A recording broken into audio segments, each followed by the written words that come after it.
subscribers. Or subscriber rate. Hit the fucking like button and subscribe if I knock your ass out, man. I ain't fucking with you, man.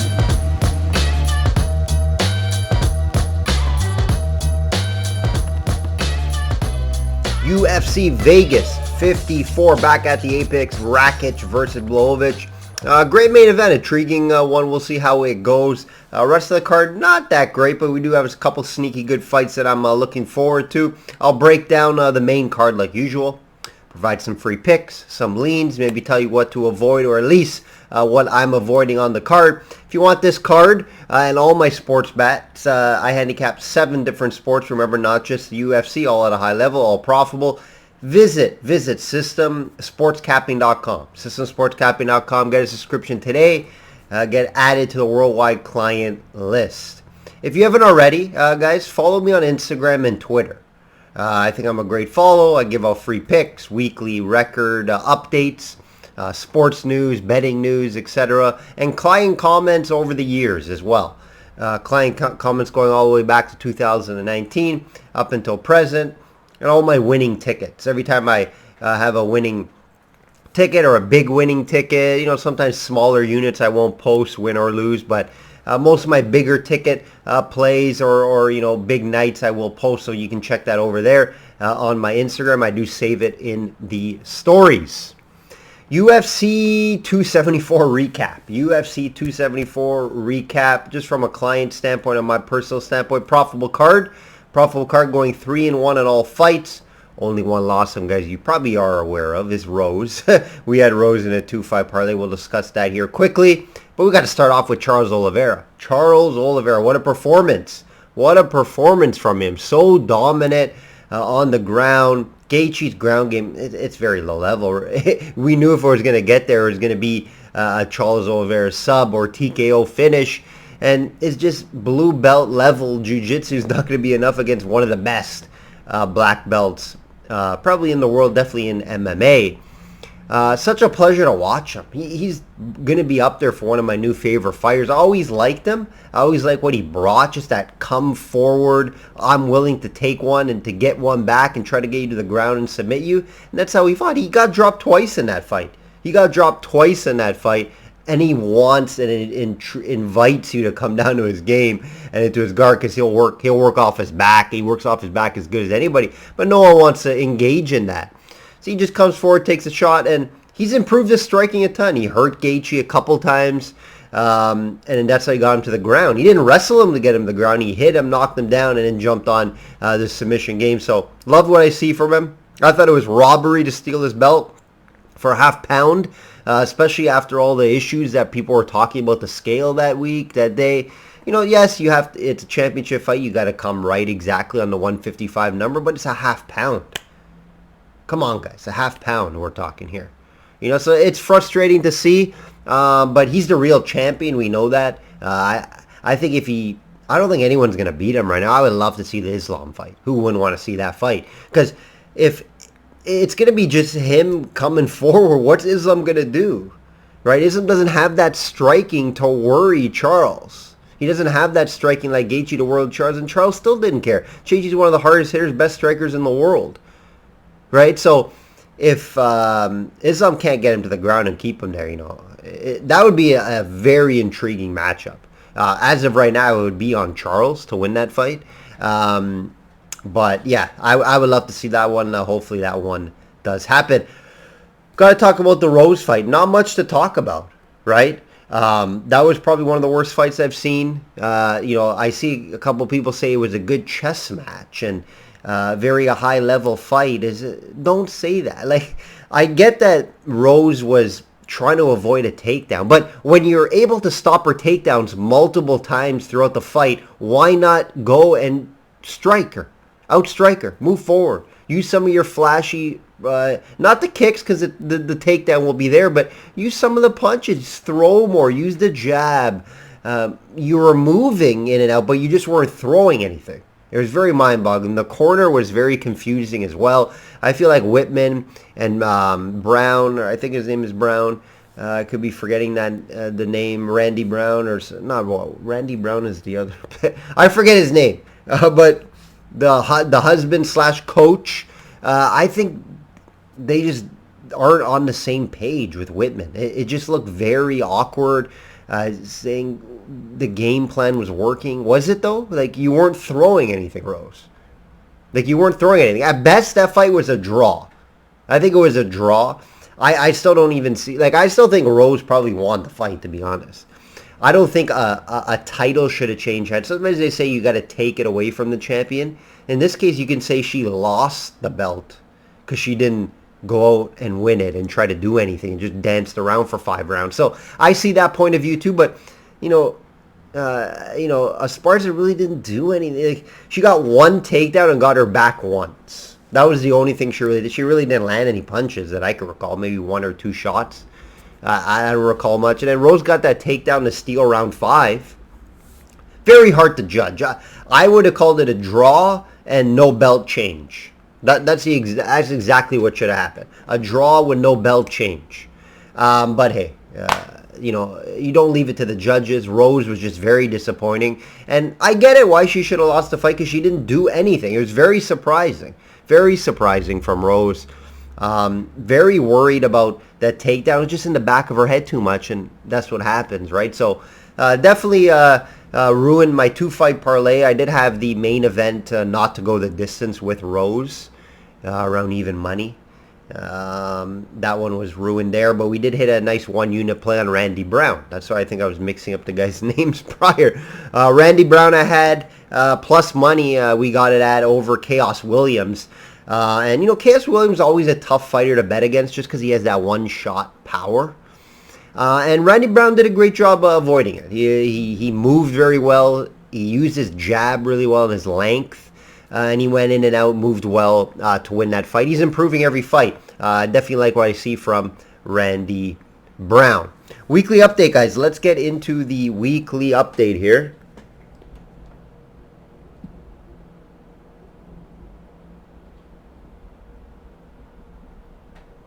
UFC weekly update, 38-14 run. 73%, guys. 73% client run right now. 94-50. That's long term, right? That's very long term. 65%. Just 52. Just over 52 units total there. We continue to do well and see the UFC clearly. PGA, guys. PGA plus 71.2 units in the prop market. Back-to-back weeks with big ticket winners. Big ticket winners have been saving us the past 2 weeks. Last week, Brian Harmon plus 700 T10. Top 10 plus 700 on Brian Harmon. Big ticket winner there. 66% best bets long term. We have one pending this weekend. MLB, what a start to the MLB. 17-4 start. Just lost a game this afternoon, guys. Took a chance on the Jays at plus 125 due to a value bet. Small unit play, though. Most of my MLB bets have been smaller units throughout the year so far, or a part of two-team parlays. So seeing MLB clearly, it was a good price. I don't know if you guys seen it, though. Jays plus 125 with Barros on the Jose Barros on the mound. He had one bad pitch in the game, 3-run home run. So one bad pitch, 3-run home run for the Yankees ruined that one. But when it's a small unit, I'm getting a price like that. I do not mind it. NBA 66% regular season. We all know that.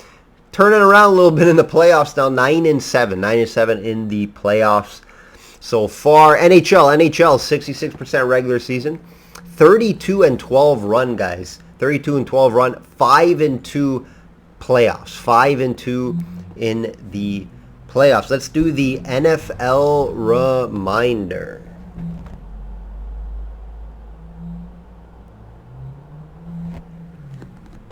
Let's hear from my friend Meredith before we get into this card and some betting advice. Guys, Meredith Gorman here, and are you still not subscribed to Matt's channel? Well, if you're not, hit the subscribe button because he's giving out free picks each and every week. Hope you have a good rest of your day. All right, guys, my betting advice for this week is going to be simple. It's going to be simple. I can't do this every week because you're going to eventually run out of betting advice. So I'll come up with new segments throughout video, always trying to add things to the video to make it more intriguing and exciting for you. This week is just gonna be, don't force bets. Don't just bet to bet. Don't bet every day.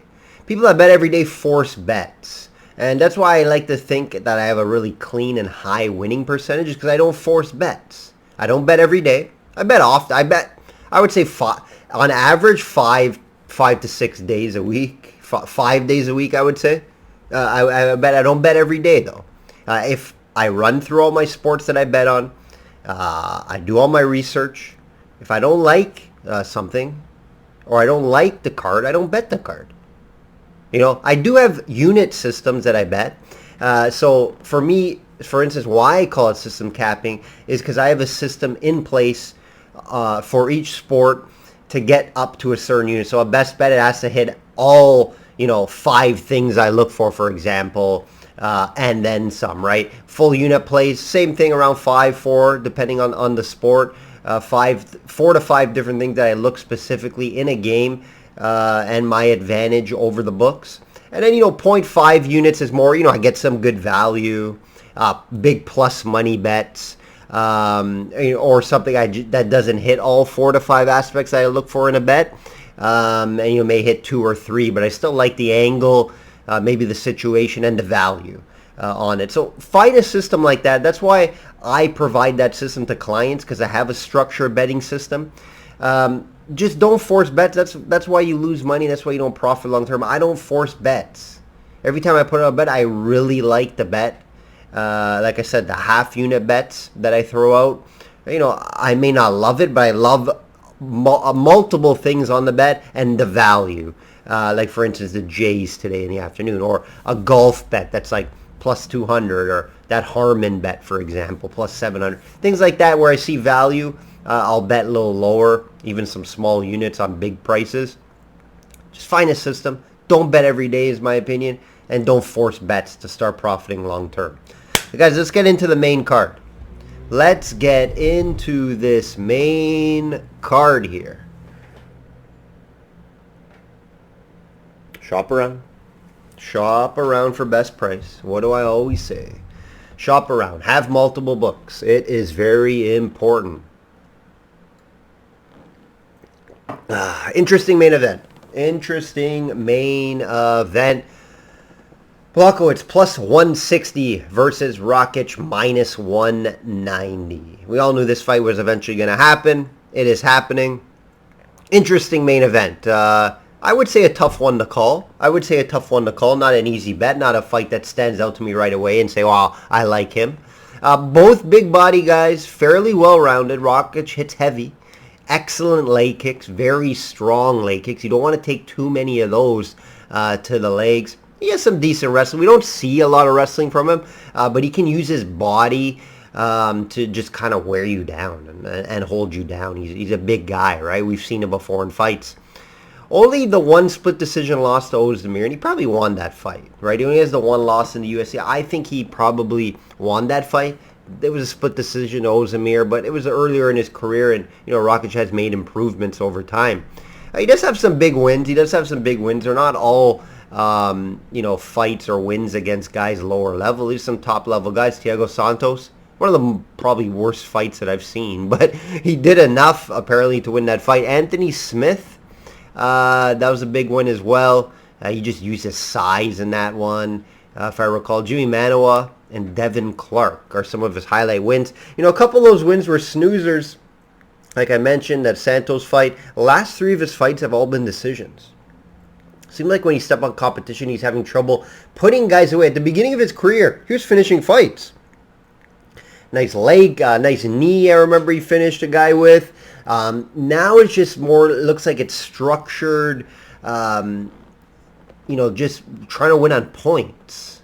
Use some of his big body, to kind of control the cage. And, people are scared of his power, don't want to run into him, so they kind of are hesitant, right?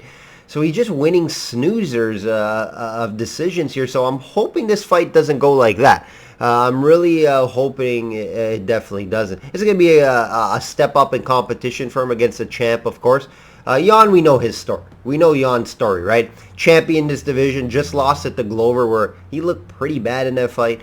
He has wins over Israel Adesanya, right? Dominic Reyes, Corey Anderson, Luke Rockhold, Krylov, Cannonier. We know who wins the resume argument here, right? We know Jan has the better resume here. We know he's fought the better guys. It's just, Yanni is 39 now. He's coming off a tough loss. It is a tough loss against Glover. He did not look good in that fight. He looked lost. I was on Jan that fight. Very disappointing how he looked and how he showed up. Especially after the Israel fight, a lot of hype around him, even though Israel went down a division and up a division, and Juan just, basically wrestled for the win there. But a lot of talk and, a lot of hype for him going to the fight, and Glover just took it away from him. Stole the fight, stole the belt right out of his hands. Overall, striking's fairly even. I think Rakic throws heavier. Like I said, he has the leg kick advantage. I think Blachowicz maybe has the better boxing. But the striking, I think, is very, very even. Now, Blachowicz has the grappling advantage. I don't think the wrestling advantage, though. I think if this gets to the ground, will it, though, right? You don't really see Rakic gets taken down. He doesn't really get taken down. He's a big, strong guy. So I have issue seeing Jan just be able to get him down to the ground. I don't really see that. And that's where I think he could have the advantage. I just don't think it gets there. So I think it's going to probably play out on the feet for the most part. And who's going to win the striking battle. So it's probably going to be fairly close. That's why I don't agree with this line at minus 190. At minus 190, Rakic, this is going to be his biggest test yet. He hasn't looked great in his last few fights. Yes, Blachowicz didn't look good in his last fight either, Glenn's Glover. That's why it's a tough call here. And yes, I can definitely see the value at plus 160. But Rakic, is he that next guy? He talks a big game. He says he's going to be the next guy for that title shot. He has the look. He has the frame. He definitely has the skills to be that next guy. I just can't bet him at minus 190 because he just hasn't proven to me. He doesn't have that big performance to me as of late to show why I should pay minus 190 over Jan. So this is not a fight that is going to make my client card. If it does, it's going to be later in the week. Something's going to have to pop up for me. For the video purposes, I'm going to play Rakic. I'm going to take Rakic. It's very tough to call outcome here. I can see it going over 2.5 rounds. But this is a fight that is just not going to make my card due to the price. I'm a little worried with Jan and how that Glover loss may have discouraged him a lot. Again, I said he's 39. He's fought in a big fights, ton of fights. He's been around. Rakic, a little more fresh blood in there, right? I could see him winning this fight. It hasn't made my client card yet. For video purposes, I'm going to play Rakic. Don't love this price at minus 190. I definitely do tell you not to bet this price at minus 190 straight up. For you parlay players, 2-fight parlay players, it's going to be a lower tier parlay for me. It wouldn't make, it's not my top play for if it does make a 2-fight parlay this weekend. But I think Rakic finds a way to get it done. I think the heavy strikes may be a little too much. And I think if Jan tries to get this to the ground, I think he may struggle to bring him down. And Rakic could wrestle a little bit too. He does have that big body as well. He's a strong guy. So, lean Rakic for video purposes. Hasn't made my card as of yet. Remember, all my client plays come out, late Thursday night or Friday night after weigh-ins. Things can change from a day or two. Like, example, Charles Oliveira last week. I leaned Charles. I gave out Charles to you guys, but I liked it more. And it was a bet for me by Friday, even with the way the scale issues. I like Charles. I did bet it. So that's an advantage of being a client. Co-main, an interesting one, a random one, not a ton to talk about. Span, plus 180 Superman versus Kudalaba, minus 220, a little high as well. Right guy's favorite here, just at 220. I just can't get there. A fight that should end before the judges' scorecards. That's my play here. If you look at the under 2.5 rounds, would be a look here. A fight not to go the distance, but you're going to have to probably pay a little much for that for my liking. Both guys look for finishes early, especially Span. His last 3 fights ended in round 1. Ended in round 1, right? So 2 of those fights he did get finished. He just known not to have great cardio or go far in fights. He looks for the big shot. That's what Span is. There's no secret, right? Zero wrestling. He has the big punch, so he could catch Kudalaba, but Kudalaba has a pretty good chin. And if Kudalaba is smart, the problem is he's not, right? He doesn't fight smart. If he fights smart, he just wrestles his way to a win and maybe a TKO finish. If he stands and bangs with Span, he can get caught. He can get caught, right? So his path is just get this to the ground and wrestle because Span has zero wrestling. So if that's Kudalaba's plan, he wins this fight and that 220 price looks great. If he decides to get cute, stand, bang with Span, it can get a little dicey. So I like Kudalaba. I don't like the price. If he listens to the wrestling game plan, he's fought the much better competition as well. He's been there with the top guys. I think he's learned from that. I think he's matured as a fighter. I think he finds a way if he sticks to the wrestling. If the guy says stand and bang and strike, he's going to get caught. And due to his intelligence sometimes in fights and dude wants to get into scraps, that's why I cannot bet him at minus 220. But he should win this fight. Grant minus 300 versus Smolka plus 240. Grant was on a nice roll right before stepping into higher competition and losing back-to-back fights to those guys. But he put up wars in those fights. He's a guy that fights for your money. Tough as nails, this guy. I love betting on Grant, putting money on this guy. But not when he moves up. Like, I like betting him more as a dog, right? You get that plus money. But now they're realizing that, he stepped up against Cheeto and Yanas. He put up a fight. He put up fights in both of those fights. And even though he lost those fights, now he's getting that step down. And his backup is against a wall after 2 losses. And a guy like Davey Grant, you want to bet on him when his backup is against the wall, right? Smolka just hasn't shown me anything to back him here. Plus 240, yeah, it looks intriguing. But how does he win this fight? A submission? That's the only way, I think. Somehow he catches him in submission. But I just don't see it happening. Cheeto or Yanis couldn't finish him. I like Grant here to get it done. Back up against the wall. Smolka's coming off a knockout loss round 1 against Vince Morales, who's been struggling to get wins in the UFC. He just hasn't shown me anything, Smolka, to see why he can beat a tough guy like Grant. So minus 300, again, I can't bet that straight up. But if I can get a better price on Grant, I'm going to put in a 2-fight parlay. I like him this weekend to get it done, but I got to shop around. Remember, these are standard prices, minus 300. If I shop around, I probably can get a little better. I'll be doing that after this video, and I like Grant to get it done here. Chukagian minus 180 versus Ribas plus 155. I'm going to sure dog have it here. Yeah, Chukagian, I like backing her. Chukagian, obviously looking always at decision props. I just really like her experience. I like how she uses her very, very smart IQ. Smart IQ fighter. She knows how to win, and it's by decision and just using her reach, movement, and striking abilities with those kicks. And I don't see anything different here. Like, Chukagian's, her issue is when she steps up to top competition. Valentina and Andrade dealt with her fairly easily, right? This is not Valentina or Andrade. This is Ribas, right? Ribas, sure, she was prospect coming in, but, she's a pretty girl. She had some skills. But when she stepped up to Marina Rodriguez, she lost. She lost that fight against Rodriguez. And she came back and beat, in her last fight, who did she beat here? Let me see, sure dog. Janaroba, she won her last fight. So it's a good win, sure. It was a good bounce back win, but it's just tons of experience with Chukagian. She's fought for the title. I don't see Ribas being good enough to get her to the ground. We know Chukagian's weakness is wrestle her, get her to the ground, try to find submission. She's improved on that. Chukagian has improved over her last 3 fights. She's on that 3-fight winning streak, and she's improved on the takedown defense. Girls know this. Girls try to take her down, but it looks like she has improved on that. So if this fight stays on the feet, Chukagian wins by points, and that's what she's great at. That's what she's great at doing, right? So that's the way I would look here. Fight to go the distance, would probably be my favorite play, just so you don't really have to bet on the side. I don't see any finishes in this fight.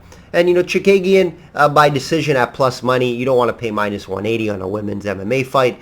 So if I can get the decision money, just like I did with Charles last time out, it was minus 170, minus 180. I got it at plus 105 to finish the fight. Same thing here. If you're going to bet Chikagian, don't bet the minus 180. Bet the decision. That's the way I would look here. And the over 2.5 rounds, if you can get a good price on it.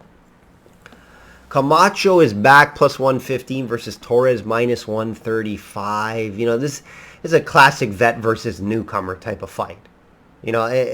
This will be Torres' first fight in the UFC. Camacho just been having issues finding wins. 1 win in his last 5. Against some good guys though, right? Let's not take it away from him. He's been fighting some big names. Benel Dariush, Jeff O'Neill, Dober. So the experience advantage is a huge difference here. And sometimes I look at that a lot, especially when it's a lower line. There's not really enough value at plus 115 to really bet Camacho. Just because I think this fight really is 50-50. I don't see really any value on betting this fight. I can't bet Torres at minus 135. He hasn't shown me anything, right? I know he bet Paiva in the regional scene, if I recall. Or was that... no, the Paiva fight actually was in the Dana White Contender Series. He fought him, lost. So, sorry, you know what? Let me see here. That may have been the Hadley fight. Sorry, that's a Nascimento Hadley fight. I mixed that up. Yes. The Torres fight, he just coming off the Dana White Contender Series and won that fight. He won that fight. He did not fight Pavia. Nascimento did. The next guy I'll be talking about. I mixed up a couple notes and Sherdog here. Torres, just not enough. I don't know enough about the guy. I don't see enough tape on him. He's been fighting in the Mexican regional scene and stuff like that, right? So Camacho's been in there with the big guys. How much does he have left, though, right? He's been through the gauntlet. He's fought the top guys. Torres, fresh new blood, could come in there and win the fight, yes. I wouldn't be surprised if he wins this fight. It's just, I don't want to bet it. I don't want to put my money on this fight or my client's money on this fight. This would be my fight that I say stay away from. Stay away from. It's not a fight that, it's more of a flip of a coin in my opinion. Hadley minus 220 versus Nascimento plus 180. Hadley is that prospect, right, from the UK, another prospect from the UK, 8-0. UK scene is hot right now. I think he's a big headache, though, this Hadley guy, is what I'm hearing. He signed with Bellator. He won a fight in Bellator. They cut him. They didn't re-sign him. He's been having some issues, apparently, with the UFC, is what I'm hearing. 8-0 in his career. Nascimento, ton of experience, 25 fights. Does have some sneaky ground game. He made his debut, lost his first fight. He also fought Pavia, which I mentioned, which Sean O'Malley just finished. And he lost that fight as well in Dana Contender Series. So, he has the experience. He's been in there. I've seen a few nice things. He can work off his back. He's scrambly. But I think Hadley's going to have the big wrestling advantage here. He's coming at minus 220 for his first UFC fight. It's a big deal. They're high on the guy. The market's high on the guy. I think he gets the win here. It's just, I can't bet it at minus 220. And Nascimento, there's some value there, plus 180 if Hadley comes in here cocky. If he comes in here cocky and thinks he's just going to manhandle Nascimento, I don't think he will. I think it's going to be a close fight, but I think Hadley gets it done. I'll be avoiding the 220 here. And I can't bet a newcomer at minus 220, even in a 2-fight parlay. I need to see a little more from the guy. That will do it, guys. That will do it for this week's card. Hopefully you enjoyed the breakdowns. Check out the website, guys. Check out the website if you want all my plays. All sports plays. We profit all sports. I update you guys weekly here. It's updated on the website weekly. Always looking for winners. Hopefully you guys find some week to week. Free winners every week on here. I do post some on my website as well. That will do it, guys. Hopefully you enjoy the card. And like I always say, bet smart and know your limits. Take care.